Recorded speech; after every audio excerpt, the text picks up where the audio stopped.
Sir తమరు మాట్లాడగలరు sir. Okay, అందరికీ చూడాలి. మళ్ళా ఇదని చూడగలం. నేను వాళ్ళకి కనపడడం లేదు.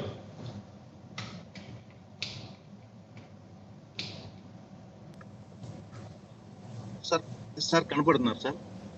నాకు కనిపిస్తా ఉంది, నేను కనపడడం లేదు. మళ్ళా నువ్వు కనపడుస్తున్నావు, ఆ స్క్రీన్ వచ్చేప్పుడు నేను కనపడడం లేదు, వాళ్ళు కనపడడం లేదు. అది మీ దగ్గర నుంచి చూసుకోండి.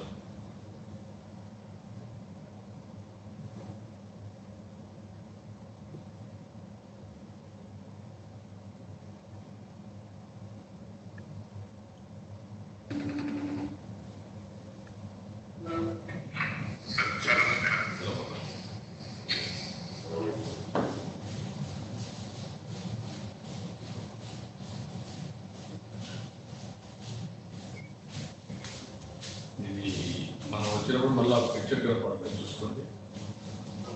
బేసిక్ అయితే అందరికీ మీరు కనిపిస్తున్నారు సార్. సో మీ పిక్చర్ వస్తుంది సార్. నా పిక్చర్ వస్తుంది, నేను వాళ్ళకి విజిబుల్ గా లేను. ఒకసారి చెక్ చేసుకోండి, కానప్పుడు ఇంక ముందుకు వెళ్తాం. చూడాలి, నువ్వు కనపడొస్తావు, ఇప్పుడు వాళ్ళకి కనెక్ట్ చేసినప్పుడు రావడం.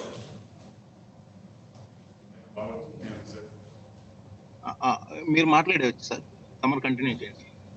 ఓకే,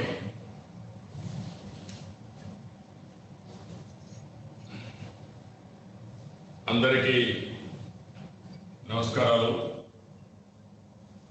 రాష్ట్ర ప్రజలందరికీ కూడా నా నమస్కారాలు, అభినందనలు. ఈరోజు వైఎస్ఆర్ కాంగ్రెస్ పార్టీ ప్రభుత్వం రెండో బడ్జెట్ ప్రవేశపెట్టారు. అనుకున్న విధంగానే ఈ బడ్జెట్లో కానీ వాళ్ళ ప్రవర్తనలో కానీ అన్ని విధాల రాష్ట్ర ప్రయోజనాలన్నీ కూడా దెబ్బతీసే విధంగా ఉన్నాయి తప్ప ఎక్కడ కూడా చిత్తశుద్ధి కనపడడం లేదు. ఈరోజు గవర్నర్స్ అడ్రస్లో మాట్లాడినప్పుడు కానీ, అదే మరి బుగ్గన ఫైనాన్స్ మినిస్టర్ మాట్లాడినప్పుడు కానీ 129 అష్యూరెన్స్ ఇచ్చాం, 77 నెరవేర్చాం, 90% పూర్తి చేశామని గొప్పలు చెప్పుకుంటున్నారు.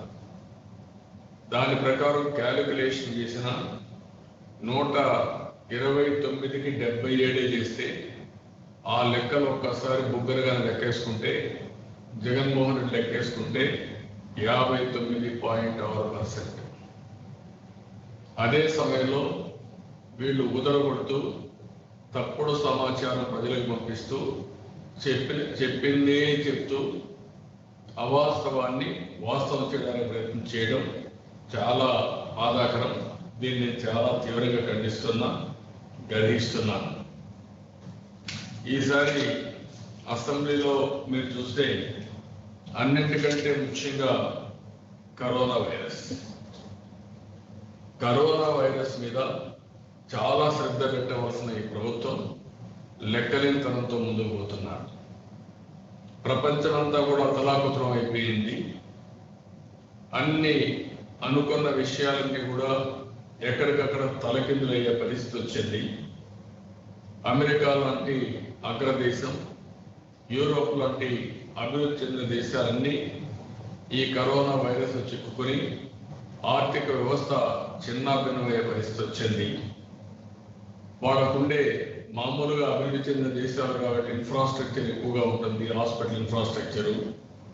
అలాంటి దేశాలు కూడా ఈరోజు ఏం చేయాలో దిక్కు తెలియకుండా ఒక పక్క మానవత, ప్రజల ప్రాణాలు, ఇంకొక పక్కన ఆర్థిక ఇబ్బందులు, ఈ రెండు ఏ విధంగా బ్యాలెన్స్ చేయాలో బ్యాలెన్స్ చేస్తూ జాగ్రత్తగా ముందుకు పోయే పరిస్థితి. ఈరోజు మన దేశంలో చూస్తే డాక్టర్స్కి కరోనా వచ్చింది, పోలీసులకు వచ్చింది, ఫ్రంట్ లైన్ వారియర్స్ ఎవరైతే ఉన్నారో అలాంటి వారందరికీ కూడా ఈ కరోనా వైరస్ వచ్చే పరిస్థితి వచ్చింది. ఎవరైతే ఫీల్డ్కి వెళ్ళి పత్రికా విలేకరులు కానీ, ఎలక్ట్రానిక్ మీడియా కానీ ప్రజలకు సమాచారం అందించాలని ఆవేశంతో ఫీల్డ్కి పోయిన వాళ్ళు కూడా చాలా మంది ఈ కరోనా వైరస్ సఫర్ అయ్యే పరిస్థితికి వచ్చారు. మైగ్రేషన్ లేబర్, కొన్ని కోట్ల మంది మైగ్రేషన్ లేబర్ ఈరోజు గ్రామాలకు వచ్చేసే పరిస్థితికి వచ్చారు. ప్రధానమైన నగరాల నుంచి అన్ని కూడా ఈరోజు వెళ్ళి చూసిన తర్వాత ఇంకొక పక్క మనం చూస్తే ప్రపంచంలో ఇప్పటికే ఇవన్నీ కూడా ఒక చాలా వరకు భయంకరంగా తయారయ్యే పరిస్థితి వచ్చింది. అలాంటి పరిస్థితిలో ఈరోజు రాష్ట్ర ప్రభుత్వం చాలా చిన్న విషయంగా తీసుకునే పరిస్థితికి వచ్చారు. ఈరోజు అసెంబ్లీ జరిగిన తీరు నేను చాలా తీవ్రంగా ఆక్షేపిస్తున్నాను. కనీసం ముఖ్యమంత్రి దగ్గర నుంచి మిగిలిన వాళ్ళు మాస్కులు పెట్టుకోవాలి అనే ఆలోచన కూడా లేకుండా పోవడం చాలా దురదృష్టకరం. ఒక అసెంబ్లీ ద్వారా ఎలాంటి సంకేతాలు ప్రజలకు మనం ఇస్తున్నాం అనే విషయం గుర్తుపెట్టుకోవాల్సిన అవసరం ఉంది. ఈరోజు మొత్తం దేశంలో కానీ ప్రపంచంలో కానీ మనకు రిపోర్ట్ అయ్యేది 4-5% రిపోర్ట్ అవుతున్నాయి. ఆ రిపోర్ట్ అయ్యేట్లో ఏవైతే హాస్పిటల్ అయ్యేది ఒక 5% వస్తున్నాయి సీరియస్గా ఉంటాయి. అందులో <3% చనిపోతున్నారు. ఇలాంటి విపత్కరమైన పరిస్థితిలో ఢిల్లీ లాంటి రాజధానిలో ఈరోజు బెడ్స్ లేకుండా రోగులు చాలా అవసరపడే పరిస్థితి వచ్చింది. అక్కడ నుండే ముఖ్యమంత్రి కూడా ఢిల్లీ వాళ్ళకి తప్ప ఎవరికి ఇక్కడ హాస్పిటల్లో ప్రవేశించిన వాళ్ళు చెప్పే పరిస్థితికి వచ్చారు. ఇలాంటి కొన్ని హాస్పిటల్స్ అయితే పెద్ద ఎత్తున డబ్బులు వసూలు చేసే పరిస్థితికి వచ్చారు. అలాంటివి వచ్చినప్పుడు ఈరోజు మనం ఒకసారి చూస్తే ఇది మన దేశంలో మే 8న 56,000 ఉంటే జూన్ 9కంతా 2,60,000 అంటే 5 times పెరిగింది. ఇప్పుడు 3,40,000 అయింది. ప్రతి ఒక్క నెలకు 5-6 రెట్లు పెరిగే పరిస్థితి వస్తూ ఉంది. మనం ఇప్పుడు ప్రపంచంలోనే ఎక్కువగా గ్రో అయ్యే కేసుల్లో మనం మొదటి స్థానంలో ఉన్నాం. మన తర్వాత అమెరికా ఉంది, తర్వాత రష్యా ఉంది, తర్వాత బ్రెజిల్ ఉంది. 11,000 చిల్లర కేసులతో మనం ప్రపంచంలోనే మొదటి స్థానంలో ఉండే పరిస్థితి వస్తూ ఉంది. ఇవన్నీ కూడా ఈ ప్రభుత్వం మొట్టమొదటి కూడా చాలా చురుకున భావంతో చేశారు. బ్లీచింగ్ పౌడర్ సరిపోతుంది, లేకపోతే పారాసిటమాల్ వేసుకుంటే సరిపోతుంది అని ఒక తప్పుడు సంకేతాలను ప్రజలకు ఇస్తూ ప్రజల్ని అప్రమత్తం చేయవలసిన ప్రభుత్వం, బాధ్యతతో ప్రవర్తించవలసిన ప్రభుత్వం బాధ్యత రాహిత్యంగా ప్రవర్తించడం చాలా దురదృష్టకరం. అదే ఈరోజు అసెంబ్లీలో కూడా ఇది వచ్చే పరిస్థితి వచ్చింది. నేను ఈ సమస్య వచ్చినప్పటి నుంచి కూడా చెప్తున్నాను. అనేక సార్లు వీడియో కాన్ఫరెన్స్ తీసుకొని ప్రశ్న కూడా అడ్రస్ చేశాను. ప్రజలకు కూడా చెప్పాను జాగ్రత్తలు ఏ విధంగా తీసుకోవాలి, మీలో ఇమ్యూనిటీ ఏ విధంగా పెంచుకోవాలి, ఏ విధంగా మనం ముందుకు పోవాలి అనేక సార్లు నేను ప్రజలను అప్రమత్తం చేశాను. అదే సమయంలో ఈరోజు మనం చూస్తే సాక్షాత్తు ప్రధానమంత్రి కూడా మాస్క్ లేకుండా ఎవరు తిరగద్దండి, మాస్క్ అనేది కంపల్సరీ అని పదే చెప్పిన బాధ్యత కలిగిన ప్రజాప్రతినిధులు దీన్ని పూర్తిగా విస్మరించడం చాలా దురదృష్టకరం. ఒక విషయం ఇక్కడ మనం గుర్తుపెట్టుకోవాల్సింది, ప్రపంచం మొత్తం కరోనా ముందు రోజులు రావాలంటే అంత సులభం కాదు. కరోనా సమయంలో ఒక రాష్ట్రం కానీ, ఒక దేశం కానీ, ఒక వ్యవస్థ కానీ కరోనా బారి నుంచి నష్టం ఎంత తగ్గించుకోగలిగితే భవిష్యత్తు అంత ఉంటుంది. అది కరోనా తర్వాత దానికి నాంది పలికే పరిస్థితి వస్తుంది. ఈరోజు కేరళ మన దేశంలో బెటర్గా చేయగలిగారు. వియత్నాం 9 కోట్ల జనాభా ఉంటే ఆ దేశంలో ఒక్కరు కూడా కరోనాలో చనిపోలేదంటే దానికి వాళ్ళు తీసుకున్న జాగ్రత్త చర్యలు, ఇలాంటి కొన్ని దేశాలు కూడా మనకు ఎగ్జాంపుల్ కనపడుస్తున్నాయి. మనం కూడా దీని మీద ప్రత్యేకమైన శ్రద్ధ పెట్టి టెక్నాలజీ ప్రాపర్గా ఉపయోగించుకొని ఎక్కడికక్కడ మనం ముందుకు పోతే దీన్ని కట్టడి చేసే అవకాశం ఉంది. రెండో పక్కన దీనివల్ల ఇంకొక పక్కన కూడా ఆర్థిక వ్యవస్థను కూడా ఏం చేయాలని మనం ఆలోచించాల్సిన అవసరం ఉంది. అందుకే మొట్టమొదటి నుంచి కూడా నేను మాట చెప్పాను, వర్చువల్ వర్కింగ్, జూమ్ కాన్ఫరెన్స్ ఇవన్నీ పెట్టుకుని పనిచేయాలి. డిజిటల్ సోషలైజేషన్, అందరితో సంబంధాలు పెట్టుకోవాలి. అదే సమయంలో ఫిజికల్ డిస్టెన్స్ మెయింటైన్ చేయాలి. ఎక్కడికక్కడ సంబంధాలు మాత్రం టెలిఫోన్ ద్వారా, జూమ్ ద్వారా మాట్లాడుకోవాలి. ఇంకొక పక్కన ఏదైతే పీపీఈలు ఉన్నాయో ఎవరు బయట వెళ్ళినా ఏ పని మీద పోయినా మనం ప్రాపర్ ప్రొటెక్షన్ పెట్టుకొని వెళ్ళాలి. పర్సనల్ ప్రొటెక్షన్ పూర్తిగా పెట్టుకొని మనం వెళితే తద్వారా మనం కరోనా బారి నుంచి కాపాడుకున్న అవుతాం, మన కుటుంబాన్ని కాపాడుకున్న అవుతాం, మన సమాజానికి మేలు చేసిన వాళ్ళు అవుతాం. ఈ విషయం గుర్తుపెట్టుకోవాల్సిన అవసరం ఉంది. ఈరోజు ఎవరైనా సరే విచ్చలవిడిగా తిరిగితే అది మీ ఒక్కరికే పరిమితం కాదు. ఇది మనందరికీ అన్నోన్ ఎనిమి. మనకు తెలియదు, ఎక్కడొస్తుందో తెలియదు, ఎవరిలో కరోనా ఉందో తెలియదు. అతనికి కూడా ఆ లక్షణాలు కనపడకపోయినా అతనికి కరోనా వచ్చి వేరే వాళ్ళకి స్ప్రెడ్ చేయొచ్చు. అతనికి మాత్రం లక్షణాలు తెలియకుండానే మళ్ళా కనుమరుగే పరిస్థితి వస్తుంది. ఈ విషయాన్ని గుర్తుపెట్టుకోవాల్సిందిగా మరొకసారి ఈ ప్రభుత్వాన్ని కోరుతున్నా. అదే మరి ఈ ప్రభుత్వం ప్రజలు కూడా అర్థం చేసుకోవాల్సిన అవసరం ఉంది. 10వ తరగతి పరీక్షలు పెడతామంటారు. 10వ తరగతి పిల్లలు మనం చూస్తాం, చిన్న పిల్లలు ఆడుకునే వయసు. వాళ్ళు కరోనాలో ఎలాంటి జాగ్రత్తలు తీసుకోవాలి, ఏ విధంగా ముందుకు పోవాలని ఆలోచించే పరిస్థితి కూడా ఉన్నది. అలాంటి సమయంలో అటు తమిళనాడు కానీ తెలంగాణ కానీ 10వ తరగతి పరీక్షలు పెట్టకుండా వాళ్ళు అనౌన్స్ చేశారు. మీకు ఎందుకు బేసిక్ అని అడుగుతున్నా, పిల్లల పైన ఎందుకు మీరు ఈ విధంగా ఆలోచిస్తున్నారు? ఈరోజు తల్లిదండ్రులందరూ భయపడిపోతున్నారు, పిల్లలు ప్యానిక్ అవుతున్నారు. బయట రావాలంటేనే భయపడే ఈ పరిస్థితిలో ఇలాంటి చేయడం కరెక్ట్ కాదు.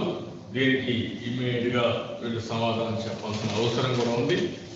ఎగ్జామ్స్ని క్యాన్సిల్ చేయాల్సిన అవసరం ఉందని కూడా నేను తెలియజేస్తున్నా. ఈరోజు మంత్రి మాట్లాడుతున్నాడు, పెద్ద పెద్ద గొప్ప విషయాలు మాట్లాడుతున్నాడు. ఆ మంత్రిని చూస్తే నాకు కూడా జ్ఞాపకం వస్తుంది. ఏదైతే ఆయన పొగడ్తలకు అంతు లేకుండా పోయింది. భట్రాజు పొగడ్తలు ఉన్నాయి, వీళ్ళే పుట్టినట్టు, వీళ్ళే చేసినట్టు, ఏదో చేసేస్తా ఉన్నట్టు, కడవలు అడ్డం పడతా ఉన్నట్టు ఇవన్నీ మాట్లాడే పరిస్థితికి వచ్చారు. నేను కొన్ని విషయాలు ఇక్కడ మీ దృష్టికి తీసుకొచ్చి తర్వాత మిగిలిన విషయాలను మాట్లాడతాను. ఈరోజు మనం చూస్తే వీళ్ళు వచ్చిన తర్వాత 18-19లో క్యాపిటల్ ఎక్స్పెండిచర్ 19,976 కోట్ల రూపాయలు ఖర్చు పెట్టినట్టు లెక్కొస్తే ఈరోజు 19-20లో 12,045 కోట్లు ఖర్చు పెట్టినట్టు, అది కూడా రివైజ్, నాట్ యాక్చువల్. సగం కూడా మీరు క్యాపిటల్ ఎక్స్పెండిచర్ పెట్టే పరిస్థితులు లేదు. ఓదర కొడుతున్నారు, అప్పు చేశారు. మీరు చెప్పిన లెక్క ప్రకారం 18-19 వరకు స్వాతంత్రం వచ్చినప్పటి నుంచి, ఆంధ్రప్రదేశ్ రాష్ట్రం ఏర్పడి నుంచి బైఫర్కేషన్లో వచ్చిన అప్పులతో కూడా కలుపుకొని 2,57,000 కోట్ల రూపాయల అప్పులు వచ్చాయి. ఇంకొక పక్కన ఈరోజు ఈ సంవత్సరం 3,02,000 కోట్లకైనా, నెక్స్ట్ ఇయర్కి 3,50,000 కోట్లు అయినాయి. దగ్గర 1,00,000 కోట్ల రూపాయలు పెంచేశారు. అది కూడా ఇప్పుడు ఉండేదాన్ని బట్టి ఇంకా ఎంత పెరుగుతుందో ఎవరికి అర్థం కాని పరిస్థితి. ఈరోజు మీరు ఇచ్చిన లెక్క ప్రకారం అగ్రికల్చర్లో 18-19 8,123 కోట్ల రూపాయలు తెలుగుదేశం పార్టీ ఖర్చు పెడితే, ప్రభుత్వం ఖర్చు పెడితే, మీరు 19-20లో 5,986 కోట్లు ఖర్చు పెట్టారు. మేము మార్కెట్ ఇంటర్వెన్షన్ ఖర్చు పెడుతున్నాం, లేకుంటే నేచురల్ కెలామిటీ ఖర్చు పెడుతున్నాం, భరోసా ఇచ్చాం, ఊర్లో ఏదో చేస్తున్నాం, పెద్ద ఇది చేస్తున్నాం అని చెప్పే మీరు దీనికి సమాధానం చెప్పాల్సిన అవసరం ఉంది. 18-19లో ఇరిగేషన్కి 14,000, 13,985 కోట్ల రూపాయలు ఖర్చు పెడితే, మీరు ఈ సంవత్సరం చూస్తే అది కూడా రివైజ్డ్ ఎస్టిమేట్ మాత్రమే 4,900 కోట్లు. 54 ప్రాజెక్టులో 14 మీరు పూర్తి చేశారంట. 4 ఏళ్లలో ప్రాజెక్ట్స్ అన్ని మీరు పూర్తి చేస్తారంట. ఎట్లా చేస్తారో మీరు సమాధానం చెప్పాల్సిన అవసరం ఉంది. ఇంకొక పక్కన మీరు ఒకసారి చూస్తే 18-19లో రాష్ట్ర ఆదాయం మొత్తం కలిసి 1,14,670 కోట్ల రూపాయలు వస్తే ఈరోజు అది 1,10,500 కోట్లు తగ్గిపోయింది. ఆదాయం లాస్ట్ ఇయర్ మనకు కరోనా వైరస్ లేదు. కరోనా వైరస్ వచ్చింది మార్చి 22-23 తర్వాతనే వచ్చింది. అప్పటికే మీకు ఇది 4,000 కోట్ల రూపాయలు తగ్గిపోయి మీరు అప్పులు తీసుకొచ్చారు తప్ప ఎక్కడ కూడా మీరు ఆదాయం పెంచుకునే మార్గం ఆలోచించలేదు. ఈ సంవత్సరం ఇంకా భయంకరంగా ఉంటుంది. తెలుగుదేశం పార్టీలో 54 లక్షల పెన్షన్ ఇస్తే పదే మీరు మాట్లాడతారు 40 లక్షలు ఇచ్చారు. అంటే ఒక తప్పు చెప్పి 10 సార్లు 100 సార్లు 1000 సార్లు చెప్తే అది ఒప్పైపోతుందనే భ్రమలో మీరు ఉన్నారు. కానీ మీరు అధికారంలో ఉన్నారనే మాట మీరు గుర్తుపెట్టుకోవాల్సిన అవసరం ఉంది. తప్పులు చెప్పడం, తప్పుల్ని మళ్ళీ వల్లించడం అది మీకు విశ్వసనీయత లేనట్టు. మీ విశ్వసనీయత లేనప్పుడు మీరు ప్రభుత్వంలో ఉన్న ఇలాంటి తప్పుడు పనులు చేసినప్పుడు ఎవరో నంబర్ ఆ విషయం గుర్తుపెట్టుకోవాలి. అదే మాదిరిగా పెన్షన్ ఆ రోజు తెలుగుదేశం పార్టీలోనే 200 రూపాయలు 1000 రూపాయలు చేసి తర్వాత 2000 రూపాయలు చేస్తే పదే మేము ఈ నుంచి 2,200 రూపాయలు 2,250 రూపాయలు చేస్తామని మీరు గొప్పలు చెప్పుకుంటున్నారు. అంటే ఇది మీకు దివాలా కోరుతనం కాదా అని అడుగుతున్నాను. మీరు 3,000 రూపాయలు ఇస్తా ఉన్నారు, ఇవ్వండి. ఇచ్చి ప్రజలు మొక్కు పొందండి తప్ప మీరు ఇలాంటి తప్పుడు ప్రచారాలు చేసుకోవడం కరెక్ట్ కాదని కూడా ఈ ప్రభుత్వాన్ని హెచ్చరిస్తున్నాం. అదే సమయంలో మీరు ఒకసారి చూసినప్పుడు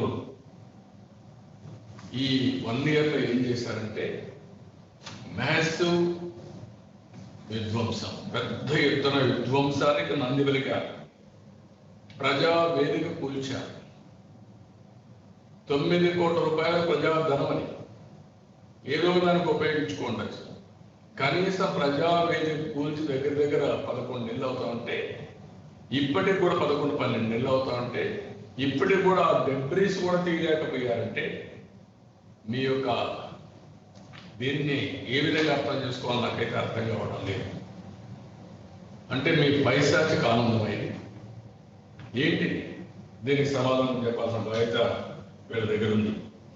ఆ రోజటి నుంచి ఈ రోజు అచ్చెన్నాయుడి అరెస్ట్ వరకు వీళ్ళు చేసిన కార్యక్రమాలు చూస్తే చాలా దుర్మార్గంగా తయారైపోయినాయి, చాలా బాధాకరంగా తయారయ్యే పరిస్థితి వచ్చింది. అంబేద్కర్ గారు ఒక మాట అంటారు, భౌతికంగా నేను లేకున్నా భారత రాజ్యాంగ రూపంలో ప్రజల గుండెల్లో బతికే ఉంటాను.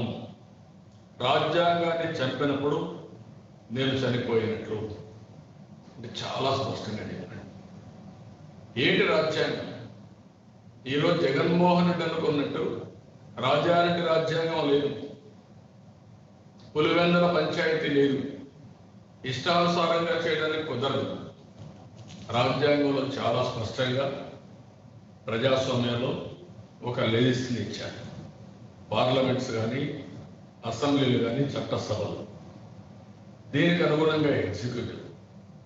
అదే సమయంలో ఎగ్జిక్యూటివ్లో కూడా మీరు ఒకసారి చూస్తే ఏదైతే ఐఏఎస్ ఐపీఎస్ కొన్ని సర్వీసులను ఆల్రెడీ సర్వీసెస్ పెట్టారు, ఏమైనా ఇలాంటి పరిస్థితులు వచ్చి ఇష్టానుసారంగా చేస్తారు, ఆల్ ఇండియా సర్వీసెస్ ఉండాలి, సర్వీస్ రూల్స్ కూడా రెగ్యులేట్ చేయాలి, ఎవరు కూడా రాగ ద్వేషాలకు అతీతంగా పనిచేయాలనే ఉద్దేశంతో ఇవన్నీ పెట్టారు. ఇంకొక పక్కన రాజ్యాంగంలో చట్టాలు చేసుకునే అధికారం ఇచ్చారు, ప్రజలకు ఫండమెంటల్ రైట్స్ ఇచ్చారు, కేంద్రం రాష్ట్రం ఎంతవరకు చట్టాలు చేయొచ్చునో అవన్నీ డిఫైన్ చేశారు. ఎవరైనా దీన్ని ఎక్సీడ్ అయినప్పుడు జ్యుడిషియరీ ఇంటర్వ్యూ అవుతుంది. ఆ విషయం మీరు గుర్తుపెట్టుకోవాల్సిన అవసరం ఉంది. అదే సమయంలో ప్రెస్ ఉంది. ప్రెస్ అనేది 4th ఎస్టేట్ కింద ఎవరు ఎక్సెస్ చేసిన, అధికారులు చేసిన, రాజకీయ నాయకులు చేసిన, లేకుంటే పాలసీలో తప్పున్నా, ప్రజలకు ఇబ్బంది ఉన్నా ఎప్పటికప్పుడు ఎక్స్పోజ్ చేసే బాధ్యత ప్రెస్ తీసుకుంటారు. ఏమైనా ఇవన్నీ జరుగుతున్నాం. ఈరోజు ఎక్కడ రష్య ఉంది, అడుగడుగునా ఉల్లంఘన చేసే పరిస్థితికి వచ్చారు. ఈరోజు తెలుగుదేశం కార్యకర్తలు 9 మందిని చంపేశారు. 7 మంది వీళ్ళ భయానికి భయపడిపోయి దిగ్గుది లేకుండా ఆత్మహత్య చేసుకునే పరిస్థితికి వచ్చారు. 293 దాడులు, 247 ఇళ్లు కూలగొట్టారు, 170 ఆస్తులను ధ్వంసం చేశారు. సోషల్ మీడియా పైన ఎవరన్నా పెడితే 164 తప్పుడు కేసులు పెట్టారు, 169 మంది ఉద్యోగాలు తీసేశారు, 1282 కేసులు వచ్చాయి. ఇప్పటికీ ప్రభుత్వం వచ్చిన తర్వాత ఒక్క పల్నాడులో 545 మంది ఆ ప్రాంతంలో పెట్టి వెళ్ళిపోయారు. అందులో 121 మంది ఎస్సీలు ఉన్నారు.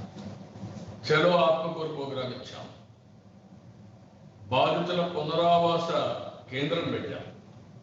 మామూలుగా ఎప్పుడన్నా వరదలు వచ్చినప్పుడు, తుఫాను వచ్చినప్పుడు పెడతారు తప్ప కడాన ప్రభుత్వ బాధితుల కోసం ఒక పునరావాస కేంద్రం పెట్టిన చరిత్రలో భారతదేశంలో ఇదే మొదటిసారి. ఎమ్మెల్యేల పైన 60 మంది పైన సీనియర్ నాయకులు అందరి పైన కేసులు పెట్టారు. 11 మంది ఎమ్మెల్యేలు, 13 అందులో మీరు చూస్తే 13 మంది ఎక్స్ ఎమ్మెల్యేలు, 5 మంది ఎమ్మెల్సీలు, ఇంకో పక్క అదర్స్ పైన 31 మంది.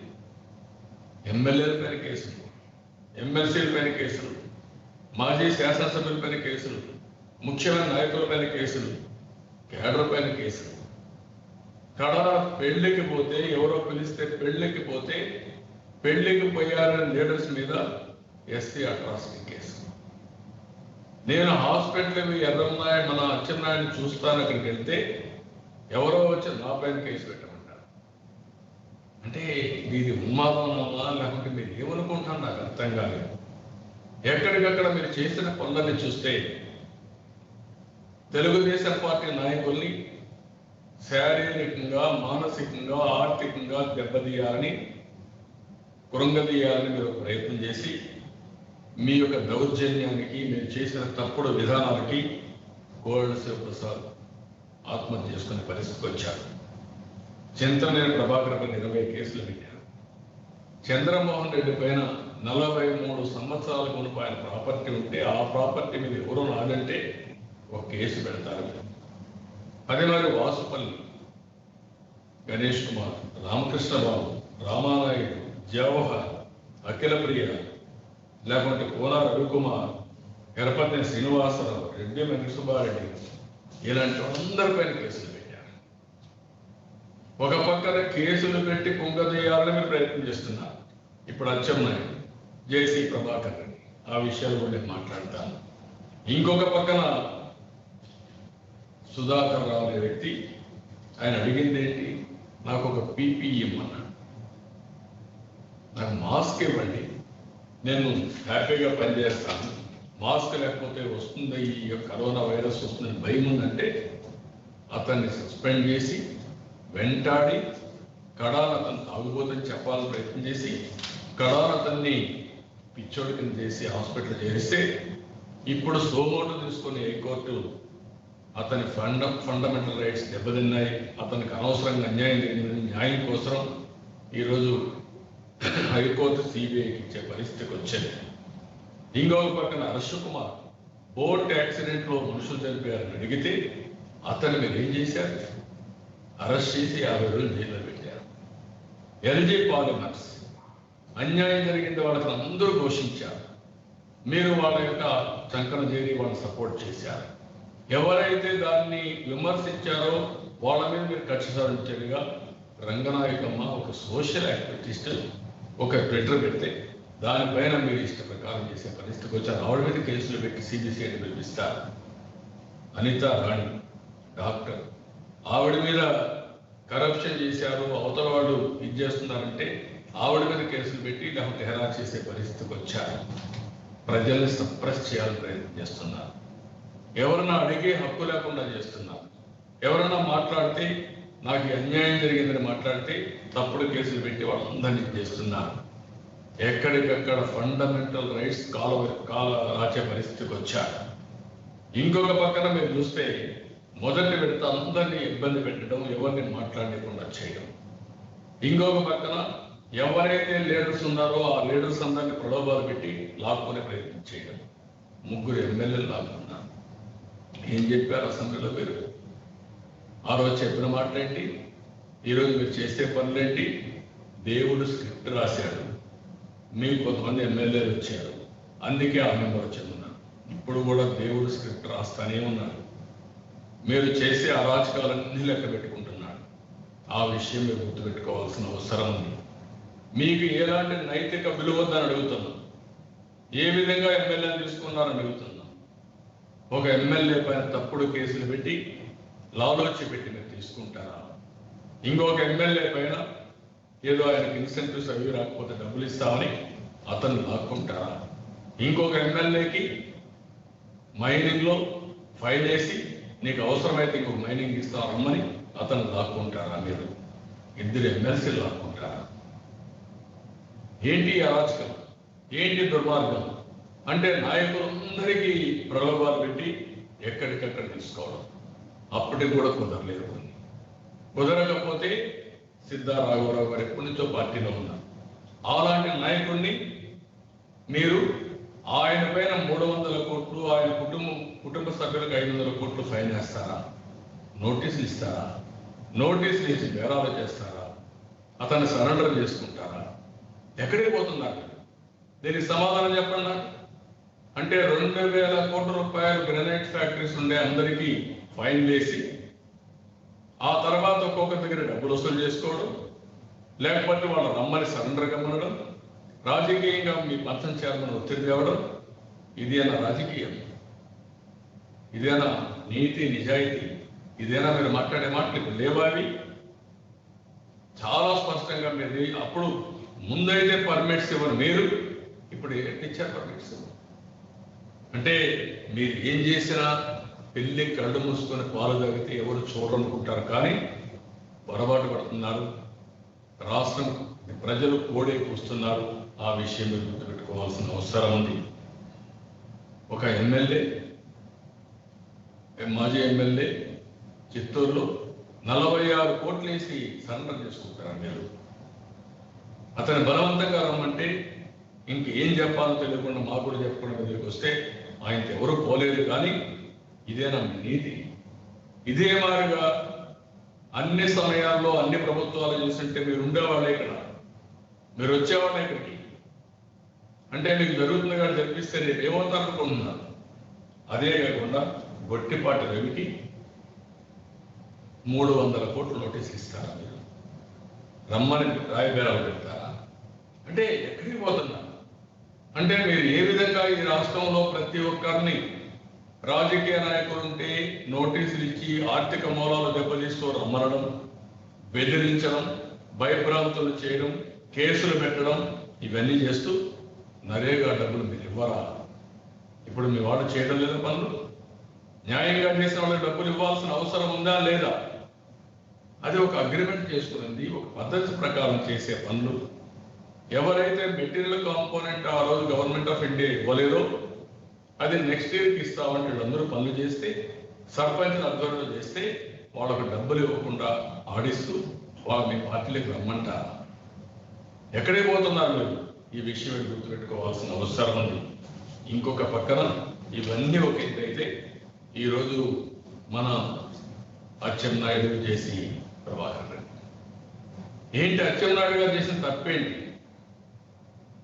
పార్టీ బిడ్డ నుంచి ఆ కుటుంబం తెలుగుదేశం పార్టీలో ఉంది. అదే మాదిరిగా మీ మాదిరిగా లక్షల కోట్ల రూపాయలు దోపిడీ చేయాల, గన్లు దోపిడీ చేయాల, భూములు దోపిడీ చేయాల, పంచాయతీలు పెట్ల, ఏమీ చేయాల. అతను ఒక నీతి నిజాయితీగా ఆయన పనిచేస్తా ఉంటే 3 సంవత్సరాల మనకు ఇప్పుడు ఒక లెటర్ ఇచ్చాడని ఆ లెటర్ని బేస్ చేసుకుని మీరు ఆయన బ్లాక్మెయిల్ చేసి పార్టీలకు రమ్మని ప్రలోభాలు పెట్టి డబ్బులు ఇస్తామని అన్ని చేస్తే, కాదు నేను నమ్ముకున్న పార్టీ, నమ్ముకున్న సిద్ధాంత ప్రకారం ఉన్నాను, నేను ఇక్కడే ఉంటానంటే మీ ఇష్ట ప్రకారం ఢిల్లీలో ఆ రోజు మనం ఒకసారి చూస్తే ఢిల్లీలో రమేష్ కుమార్ కేసు వచ్చింది. సుప్రీంకోర్టు చాలా స్ట్రాంగ్గా చెప్పారు. మధ్యాహ్నం వస్తే సాయంత్రం సెక్రటరీ రాష్ట్రాల లెటర్ ఏదైతే ఈఎస్ఐ డైరెక్టర్కి కేసు బుక్ చేయమని 10వ తారీఖు మధ్యాహ్నం పంపిస్తారు, రాత్రి 11 గంటలకు ఏసీబీ కేసు బుక్ చేస్తారు. నెక్స్ట్ డే ఒకరిద్దరిని వెరిఫై చేస్తారు.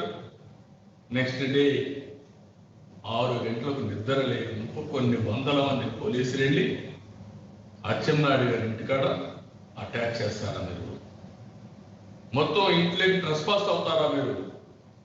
గోడలు దూకి, గేట్లు దూకి లోపలికి పోయి ఆయన బెడ్రూమ్ కూడా పోతే, ఆయన భార్య లోపల ఉంటే బాత్రూంలో ఉంటే వచ్చే లోపలిని అతను నిశ్చేష్టుడు అయిపోయి ఏం జరిగిందో అర్థం చేసుకున్న లోపల బలవంతంగా కారులో ఎక్కిస్తారా మీరు? ఫోర్స్ చేసి ఆపరేషన్ చేసుకున్నాను అంటే కూడా మానవత్వం లేదా మీకు?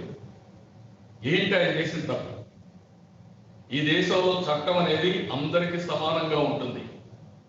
ఓసారి నా దగ్గర ఏదో అధికారం ఉంది, నా ఇష్ట ప్రకారం చేస్తానంటే ఆ అధికారాన్ని మీరు గుర్తుపెట్టుకోవాలి, మిమ్మల్ని దహించే రోజు దగ్గరికి వస్తుంది. అధికార దుర్వినియోగం చేసిన వాళ్ళందరూ కూడా ఎప్పుడైనా సరే అది అధికారంతోనే తలగొరుకునే పరిస్థితి వస్తుంది. ఆ విషయం ప్రభుత్వం గుర్తుపెట్టుకోవాల్సిన అవసరం ఉంది. ఇంత దారుణంగా మనం ప్రజాస్వామ్యంలో ఉన్నాం, నియంత పాలనలు లేవు, ఒక పద్ధతి ఉంటుంది, ప్రజలందరూ కూడా అర్థం చేసుకోవాల్సిన అవసరం ఉంది. సంవత్సరం నుంచి మాట్లాడారు, డిబేట్ చేయండి. ఈ సంవత్సరంలో మేము కూడా చాలా కేసులు తీసుకొచ్చాం, ఆ విషయం కూడా నేను మాట్లాడతాను. ఆయన ఏదో ఒక లెటర్ 3 ఏళ్లపై ముందిస్తే సుప్రీంకోర్టు నిర్ణయం ప్రకారం 3 ఏళ్లపై ముందుగా ఏదైనా జరిగిందని ఎవరన్నా కంప్లైంట్ ఇచ్చినా దాన్ని వెరిఫై చేసి ఇన్వెస్టిగేషన్ చేసి నోటీస్ ఇచ్చి తర్వాత ఏం చేయాలని చాలా స్పష్టంగా చెప్పిన. ఇంకొక పక్కన ఫండమెంటల్ రైట్స్ కింద ఎలాంటి ఆపరేషన్ జరిగితే అలాంటప్పుడు కనీసం ఉరి శిక్ష ఎవరికైనా వేసేటప్పుడు కూడా ఆరోగ్యంగానే ఉంటే ఉరి శిక్ష చేస్తారు తప్ప అనారోగ్యంగా ఉన్నప్పుడు అయినప్పుడు ఒక కేసు పెట్టి మీరు తీసుకొచ్చారు కదా. అందులో కూడా ఫైల్స్ ఆపరేషన్ చేసుకుంటే 21 గంటలు మీరు జర్నీ తీసుకొస్తారా? దానివల్ల ఆ వూండ్ కూడా ఇంకా పెరిగే పరిస్థితి వచ్చింది. సెకండ్ ఆపరేషన్ అవసరం అవుతుంది అన్నారు.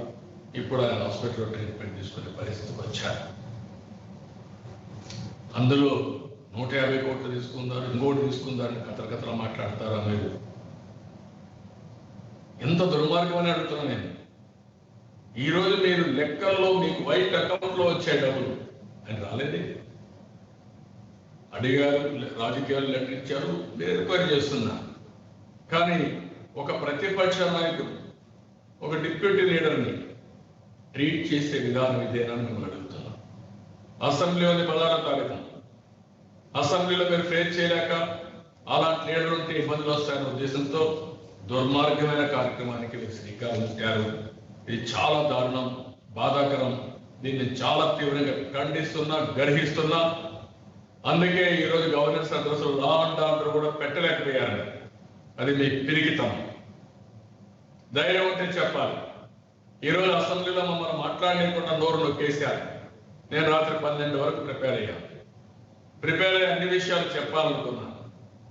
ఎన్ని సంవత్సరాలు ముఖ్యమంత్రిగా ఉన్న నాకు, ఇన్ని సంవత్సరాలు ప్రతిపక్ష నాయకుడిగా ఉన్న నాకు మైకు కూడా ఇవ్వకుండా, మీరు మాట్లాడకుండా ఈరోజు గవర్నర్స్ అడ్రస్ కానీ బడ్జెట్లు కానీ పాస్ చేసుకోవడానికి వచ్చారా? దొంగ దెబ్బ కొట్టాలని వచ్చారా మీరు? మళ్ళా దొడ్డిదారిన బిల్లులు పాస్ చేసుకోవడానికి వచ్చారా మీరు? ఎక్కడికి పోతున్నారు? ఎక్కడికి పోతూ వీళ్ళ ఇష్ట ప్రకారం తయారయ్యే పరిస్థితికి వచ్చారు.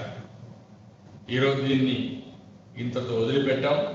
హ్యూమన్ రైట్స్ కమిషన్ దగ్గరికి వెళ్తాం, అన్ని విధాలా ఫైట్ చేస్తాం. అధికారులు కూడా చెప్తున్నాం, ఎవరైతే ఇలాంటి తప్పుడు కేసులు పెడుతున్నారో మీరు కూడా గుర్తుపెట్టుకోండి. మీకు కూడా తప్పకుండా వాళ్ళు చెప్పిన దానికంతా మీరు ఆడితే మీకు కూడా ఇబ్బందులు వస్తాయి. చట్టం ముందు అందరూ ఒకటే తప్ప చట్ట ఉల్లంఘన ఎవరు చేసినా, చట్టాన్ని మీ చేతుల్లోకి తీసుకొని ఇష్ట ప్రకారం చేసినా ఎవరు దీన్ని ఉపేక్షించే పరిస్థితి రాదు. ఒక స్టోరీ జ్ఞాపకం వస్తుంది, ప్రజలందరూ కూడా గుర్తుపెట్టుకోవాల్సిన అవసరం ఉంది. మాట్లాడితే మీకెందుకు భయం అంటారు. మేము భయపడడం లేదు. ఈ ప్రభుత్వం వస్తానే పీపీఐ విషయంలో మీరు చేసిన దుష్ప్రచారం, ఆ రోజు నేను ఒక్కొక్క విషయమే తీసుకొని మొత్తం చెప్పాను. ఆ తర్వాత కోర్టుకి వెళ్ళాను. వాళ్ళు కూడా మేము చెప్పిన దాన్ని యాక్సెప్ట్ చేసే పరిస్థితి వచ్చారు. గవర్నమెంట్ ఆఫ్ ఇండియా కూడా చెప్పే పరిస్థితి వచ్చారు. ఈ రోజు మీరు తప్పుడు సమాచారం ఇచ్చే ఆ రోజు సీఎం పేషీలో ఉండే అడ్వైజర్, ఆ ప్రిన్సిపల్ సెక్రటరీ ఎవరైతే పవర్లో ఉన్నారో ఎనర్జీ సెక్రటరీ తప్పుడు సమాచారం ఇస్తారా మీరు? అవన్నీ తప్పులని నేను ఒకటి ఖండన చేసే పరిస్థితికి వచ్చాను. దేనికి దానిపైన నేను డెఫర్మేషన్కి వెళ్ళకూడదు. మీరు ఎందుకు ఎలాంటి తప్పుడు పనులు చేస్తున్నారు? కడాన గవర్నమెంట్ ఆఫ్ ఇండియా ఈరోజు ఎనర్జీ సెక్టర్ని కొన్ని కండిషన్స్ పెట్టి కంపల్సరీగా మీరు డబ్బులు ఇవ్వాలి, మీ ఇష్ట ప్రకారం చేయడానికి లేదని చెప్పే పరిస్థితికి వచ్చారంటే ప్రభుత్వానికి ఏమైనా సమాధానం ఉందని అడుగుతున్నా. ఇలాంటివి చాలా జరిగే పరిస్థితి. మేము ఒకటే ఆలోచిస్తున్నాం. ఎన్నో సంవత్సరాలుగా ప్రయత్నం చేశారు తప్పుడు కేసులు పెట్టాలి, మీ వల్ల కాలేదు. కోర్టులకు వెళ్ళారు కూడా, అనేక సందర్భాల్లో చెప్పారు. అన్ని కోర్టుల్లో కూడా ఎక్కడా సాక్ష్యాధారం లేవు, ఇది కరెక్ట్ కాదని చెప్పే పరిస్థితికి వచ్చారు.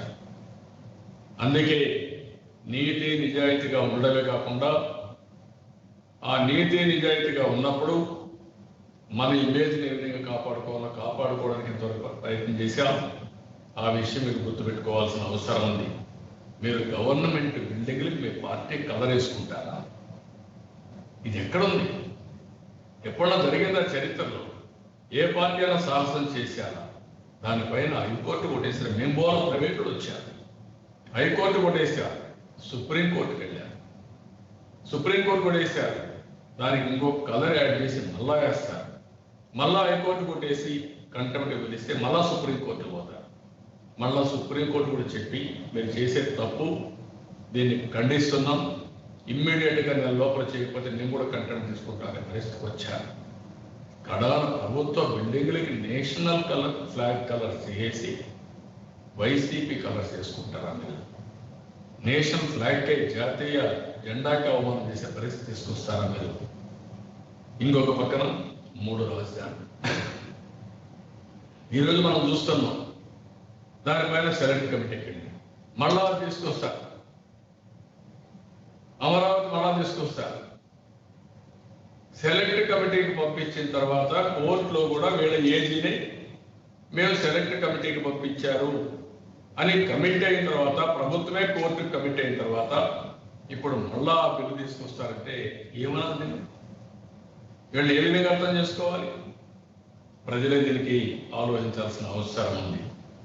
అది పెట్టిన తర్వాత కౌన్సిల్కి పోతే దానిపైన అసలు కౌన్సిల్ని ఇప్పుడు రద్దు చేసే పరిస్థితికి వస్తారు.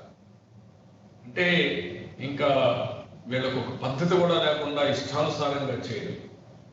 లోకల్ బాడీ ఎలక్షన్స్ ఇష్టానుసారంగా గుద్దుకోవాలని ప్రయత్నం చేశారు. అన్ని విధాల భయభ్రాంతులు చేశారు.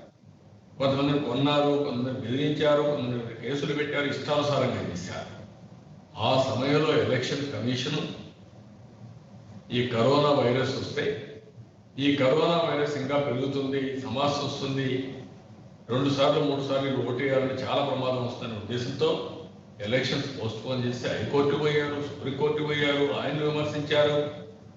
కడాన ఒక ఆర్డినెన్స్ తీసుకొచ్చి ఆయన చేసి ఇంకొక ఆయన పెట్టారు, అది హైకోర్టుకు వచ్చింది, మళ్ళీ సుప్రీంకోర్టుకు పోయింది. మీరు మాట్లాడిన మాటలేంటి నిధులు అడుగుతాం. కడాన సుప్రీంకోర్టు రాజ్యాంగ వ్యవస్థలపైన కూడా, కాన్స్టిట్యూషనల్ బాడీస్ పైన కూడా అటాక్ చేయడం తప్పు అని గట్టిగా వార్నింగ్ ఇచ్చినా మీరు లెక్క పెట్టుకోవాలంటే దీన్ని బట్టి అర్థమవుతుంది. ఒక పక్క కోర్టులంటే కూడా మీకు గౌరవం లేదు, రాజకీయ పార్టీలంటే గౌరవం లేదు, ప్రజాస్వామ్యం అంటే గౌరవం లేదు. మీడియా పైన ఎప్పుడు నేను చూడాల, దేశంలో ప్రపంచంలో ఎక్కడ ఇచ్చి ఉండదు. మీడియా జీవో 2430 తీసుకొచ్చి ఎక్కడన్నా ఇది వస్తే వాళ్ళపైన కూడా డెఫర్మేషన్ ఇచ్చుకునే పరిస్థితికి వచ్చారు. కడాన వేళ విషయాలు చూస్తా ఉంటే అధికారం లేనప్పుడు వివేకానంద రెడ్డి సిబిఐకి వేయాలని చెప్పి డిమాండ్ చేసిన మీరు ఆరో తప్పించుకోవడానికి ఇప్పుడు సిబిఐకి వద్దనితనంటే కడాన వీళ్ళ చెల్లెలు వివేకానంద రెడ్డి గారు కుమార్తె కోర్టుకు పోయి సిబిఐకి రెఫర్ చేసుకున్నారంటే ఏ విధంగా ఉందో దీన్ని అర్థం చేసుకోవాల్సిన అవసరం ఉంది. ఇవి కాకుండా ఇంకొక పక్కన మనం చూస్తూ ఉంటే ఆ రోజు వీళ్ళు మాట్లాడిన మాటలు, ఈ రోజు వీళ్ళు చేసే పనులు ఎక్కడ కూడా మనకు పొంతం లేకుండా ఉండే పరిస్థితి వచ్చింది. ఈరోజు మనం చూసినప్పుడు లాస్ట్ టైం ఇదే మరిగా రాజేంద్రనాథ్ రెడ్డి బుగ్గన పేజ్ నెంబర్ 3లో అక్టోబర్ ఆబ్జెక్ట్ ఒకటి పెట్టి గోదావరి నీళ్లు శ్రీశైలానికి తీసుకొస్తా అని చెప్పారు. అదే సమయంలో ఎవరైతే జగన్మోహన్ రెడ్డి ఆ రోజు మాట్లాడుతూ చెప్పాడు, కేసీఆర్ ఒప్పుకున్నాడు, ఆయనే ఆఫర్ చేశాడు, కడమ ఆయన తర్వాత చెప్పాడు, ఆయన ఆఫర్ చేయలేదు, ఆయన అడిగాడు చెప్పాడు. మొత్తం గోదావరి నీళ్లు తెలంగాణ నేలపైన శ్రీశైలం తీసుకొచ్చే విధంగా చేస్తామని ఆ రోజు చెప్తే నేను ఆ రోజు చెప్పాను. మీకు ఇంకా మంచి ఆలోచన ఉంటే ఆలోచించండి, కానీ ఇది కరెక్ట్ కాదు.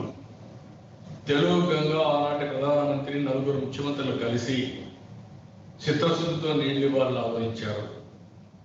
తమిళనాడుకి చెన్నైకి నీళ్లు ఇవ్వాలనుకున్నారు. తెలుగు గంగ వచ్చింది, క్లోజర్ కాలంలో తీసుకుపోతున్నారు, కానీ ఎన్టీ రామారావు గారు ఒప్పుకోలేదు. రాయలసీమ కరూరు సీమ నీళ్లు ఇవ్వాలని గట్టిగా పోరాడాడు. ఆ విధంగా నీళ్లు అక్కడ ఇవ్వడం జరిగింది. అలాంటి సందర్భంలో ఇప్పటికి కూడా తమిళనాడుకి ఇన్ని సంవత్సరాలు నీళ్లు పోలేదు. అక్కడ కూడా ఓపెన్ కెనాల్ తీసుకొస్తే అక్కడ రైతాంగానికి ఇబ్బందులు ఉంటాయి. కావాలంటే గోదావరి నీళ్ళు తెలంగాణ వాడుకుంటారు, మనం వాడుకుంటాం, ఎవరి పాటికి వాళ్ళు వాడుకుంటారు. మనం 6 నెలల్లో సంవత్సరంలో పట్టిసీమ తీసుకొచ్చాం. ఆ రోజు మీరు విమర్శించారు. ఈ రోజు ఆ పట్టుసీమే ముద్దయ్యే పరిస్థితి వచ్చింది. అక్కడి నుంచి మళ్ళీ గోదావరి నీళ్ళు కృష్ణా తీసుకొచ్చాం. కృష్ణా డెల్టాని సస్యశ్యామలం చేసుకున్నాం. దీన్ని నాగాంశ రైట్ మెయిన్ కెనాల్ టెండర్లు ఇచ్చామంటే మమ్మల్ని ఎగతాళి చేసి మీరు ఆ టెండర్ని క్యాన్సిల్ చేసి మళ్ళా మీరు ఇచ్చే పరిస్థితికి వచ్చారు. అక్కడి నుంచి అక్కడ బొల్లాపల్లి కట్టుకుందాం, అవి నాగాంశానికి వెళ్తాయి. అక్కడి నుంచి బనకచర్ల వరకు నల్లమలై ఫారెస్ట్ కొట్టుకుంటూ వెళ్తుంది. ఇది ఆలోచించండి మీరంటే మమ్మల్ని ఎగతాళి చేసి ఈ రోజు మీరు ఏమంటున్నారు? నేనేదో పోతిరెడ్డిపాడు హెడ్ రెగ్యులేటర్స్ డెవలప్ చేస్తానంటారా? ఇప్పుడు ఏమైంది? డిస్ప్యూట్ పెట్టి ఈరోజు కొత్త ప్రాజెక్ట్ అని ఏదైతే గోదావరి కృష్ణా రివర్ బోర్డులు ఉన్నాయో వాళ్ళు అబ్జెక్ట్ చేసే పరిస్థితి వచ్చారు. ఇవన్నీ కూడా అనాలోచితంగా చేయడం కాకుండా నేను చెప్పింది మనకు వంశధార నుంచి నాగావళి దగ్గర నుంచి గోదావరి కృష్ణ అదే మరి పెన్న ఇవన్నీ అనుసంధానం చేసుకున్నా ఇది ఒకటే మార్గం అని నేను ఎన్నోసార్లు చెప్తే మీరు ఏమాత్రం అనకుండా మీరు ఏం సాధించాలని అడుగుతున్నాను. ఇంకొక పక్క వెలుగొండ నేనే ఫౌండేషన్ ఇచ్చాను. ఆల్మోస్ట్ 5-10 సంవత్సరాలు గవర్నమెంట్లో ఉంటే దాన్ని లిటిగేషన్ అంతా సాధించి మార్చి కాంట్రాక్ట్ అందరికి ఇస్తే నీకు కావాల్సిన ఇచ్చుకున్నారు తప్ప మీరు ఏం చేశారు? ఏమీ చేయలేకపోయారు. ఇంకా పోయిన సీజన్ రావు, ఈ సీజన్ కూడా రాదు, నెక్స్ట్ సీజన్కి వస్తే అది కూడా గొప్ప. ఆ విషయంలో మనం ఉన్నాం. ఇంకొక పక్కన మీరు ఒకసారి చూస్తే ఈరోజు సోషియో ఎకనామిక్స్ సర్వే 19-20 54 ప్రాజెక్టులు పూర్తి చేశామన్నారు. మొత్తం ఉన్నాయి 14 పూర్తి చేశామన్నారు. ఎక్కడ పూర్తి చేశారు? నేను అడుగుతున్నా. మేము ఆ రోజు 63,000 కోట్ల రూపాయలు ఖర్చు పెడితే 14,000 కోట్ల రూపాయలు ఖర్చు పెడితే మీరు ఖర్చు పెట్టింది అది కూడా ఇప్పుడు కూడా 4,900 కోట్లు. 4 ఏళ్ళలో ప్రాజెక్ట్స్ పూర్తి చేస్తారా? 4 ఏళ్ళలో 3,000-2,000 కోట్లు ఖర్చు పెడితే ఎప్పటికి పూర్తి అవుతుంది? పోలవరం ఎప్పటికి పూర్తి అవుతుంది? అన్ని ప్రాజెక్ట్స్ ఎప్పటికి పూర్తి అవుతాయని అడుగుతున్నా. ఈ విషయంలో సమాధానం చెప్పే పరిస్థితిలో కూడా వెళ్ళలేరు. అదే మరి స్పెషల్ కేటగిరీ స్టేటస్ ఆ రోజు ఏం చెప్పారు మీరు? ఇది వస్తే మనకు ఉద్యోగాలు వస్తాయి, తెలుగుదేశం రాజీ పడిందని చెప్పారు. మేము పోరాడాం. నాకు నరేంద్ర మోడీ గారికి వ్యక్తిగత విరోధం లేదు. రాలేదని బాధతో పోరాడాం, చేయలేదని బాధతో డిఫర్ అయ్యాం తప్ప ఇంకోటి కాదు. అలాంటిది ఈరోజు మీరు ఏమంటారు? మన కర్మ కేంద్రానికి పూర్తి మెజారిటీ వచ్చింది. ఆ రోజు పూర్తి మెజారిటీ ఉంది తెలియదానికి మీరు ఈరోజు అడుగుతున్న ఈ ప్రభుత్వాన్ని ఈసారి గవర్నర్స్ అడ్రస్లో కానీ బడ్జెట్లో కానీ ఎక్కడ మాట్లాడారా మీరు? అంటే ఇది 2 నాలుకల ధోరణి కాకపోతే ఏంటి?